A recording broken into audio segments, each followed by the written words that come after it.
नमस्कार, आदाब, सत श्री अकाल, जय श्री राम।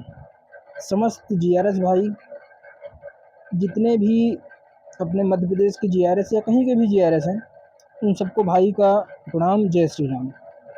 दोस्तों, आज मैं आप सभी को पता है मैं बहुत कम टॉपिक में बोलता हूँ। देख रहा हूँ कि क्या जीआरएस, क्या रितेश, मतलब रोशन रितेश चल रहा। मैं उन सबसे पूछना चाहता हूँ कि 12 सालों में आपको समझ में नहीं आया कि आवेदन करते गुलदस्ता और काजू कतरी बांटते कितना समय हो गया। अगर इतने में भी नहीं समझ में आया तो कभी समझ में नहीं आएगा। ये मैं बार बार बता रहा हूँ। ये तो सबको पता होना चाहिए कि लड़ाई में अगर कुछ हासिल हुआ है तो संघर्ष करने के बाद ही हासिल हुआ, और अभी जो हासिल हुआ है वो कुछ नहीं। अभी तो अच्छे से नाम नहीं मिला। जब ये पता है कि संघर्ष करने के बाद ही मिलेगा, तो मेरी ये नहीं समझ में आ रहा है कि आपस में लड़ने की बजाय संघर्ष करने की योजना क्यों नहीं बनाते हैं। संघर्ष जरूरी है, और अगर कोई संघर्ष करने के लिए ठानता है, एक ऐसा व्यक्ति जो अपना सब कुछ गवा चुका है, इसके बावजूद जो आज नौकरी काल में हैं, उनके लिए लड़ने के लिए तैयार है, तो भैया अरे कम से कम थोड़ा सा इतनी सी अगर पागलपंती न दिखा के चालाकी दिखाओ, तब भी समझ में आता है। कम से कम उस व्यक्ति का कुछ नहीं बिगड़ने वाला है, और अपना भी कुछ नहीं बिगड़ने वाला है, अपने को सिर्फ मिलने वाला है। तो अगर एक ऐसा व्यक्ति जिसका कुछ बिगड़ने वाला नहीं है, खुद बिगड़ा हुआ है, तो अगर उसका हम थोड़ा सपोर्ट कर देंगे तो अपना बिगड़ेगा नहीं, बनेगा। और जब अपना बनेगा तभी सबका बनेगा। आवेदन निवेदन में ना कल कुछ हुआ है ना आज कुछ होगा। मैं पहले से भी बोल रहा हूं, अभी भी बोल रहा हूं। अगर कोई लड़ रहा है तो उसकी टांग मत खींचो, लड़ने दो।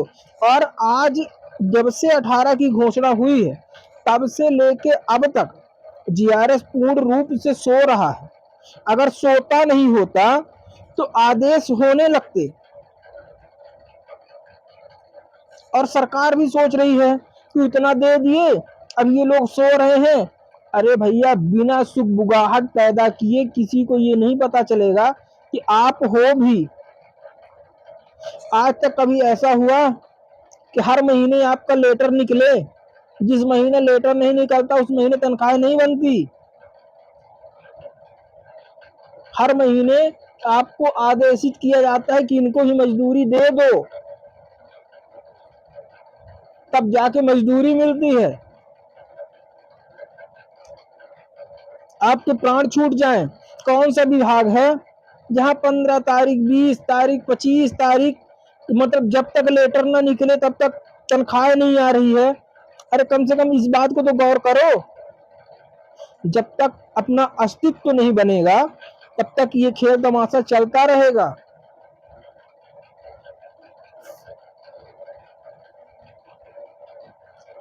तो कम से कम अपने अस्तित्व के लिए तो लड़ना है भाई। काहे टांग खींचने में लगे हो? जो लड़ रहा है उसका सपोर्ट करो ना। एक तरफ से भी ये कहते हैं कि रोशन को कुर्सी की, अरे कुर्सी की लालच नहीं है तो साथ में लड़ने ना भैया। तू भी उतने जीआरएस है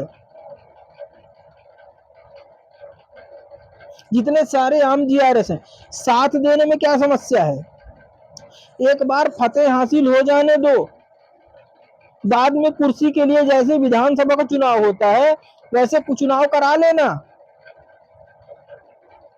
जिसको मिल जाएगी वोटिंग वो कुर्सी ले लेगा। पर कम से कम उस लायक तो बन जाओ, कुर्सी के लायक।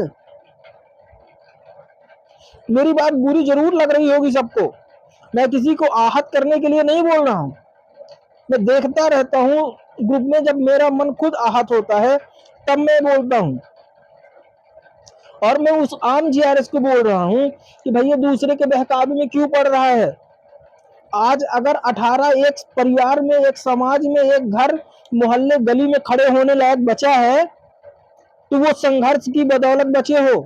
अगर वो 3 महीने की हड़ताल नहीं होती तो 18 नहीं होने वाला था। यहाँ तो न्यूज़पेपर में कटिंग चल रही थी 13,000 की, कि 12,000 13,000 होगा बस। अरे शर्म करो, आज एक आंगनबाड़ी कार्यकर्ता का आदेश है हर साल 1,000 लगभग। आप आंगनबाड़ी जो है 12,000 पाने लगी है, तुमसे 6,000 पीछे। आगामी 6 साल में वो तुमको पा जाएंगी। अब तुम्हारा फिक्स हो गया है 18 मतलब 18। तुम मरो जिंदा रहो कुछ भी करो। अरे किसी के लिए नहीं लड़ना तो अपने लिए लड़ो। हिसाब लगा लो कि महीने का कितना खर्चा है, कितनी बार जनपद जाते हो, कितनी बार मीटिंग में जाते हो, यही चीज का हिसाब लगा लो। और जो 60 किलोमीटर 70 किलोमीटर जिनका जनपद है, उनकी हैसियत पूछो कि अगर उनको महीने में 4 बार जनपद आना पड़ा और 4 बार मीटिंग में आना पड़ा तो उस 18,000 का क्या होता है। घर परिवार बीवी बच्चे माँ बाप इनका क्या है, भीख मांगे।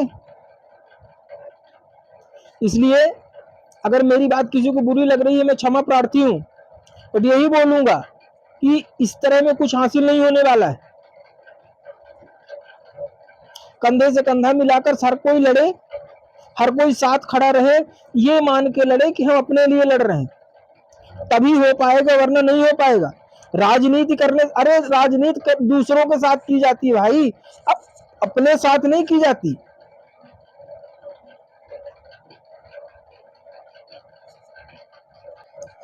और जो लोग राजनीति कर रहे हैं ना, कान खोल के सुन लो, रितेश के साथ राजनीति नहीं हो रही है, राजनीति आपके साथ हो रही है। आपको बरगलाया जा रहा है, आपका माइंड वॉश किया जा रहा है, उसका कुछ नहीं होने वाला। इसलिए समय रहते समझ जाओ, हिम्मत बांध के लड़ जाओ। इसी के साथ मैं अपनी वाणी को विराम देता हूं। जय हिंद, जय भारत, जय जीआरएस।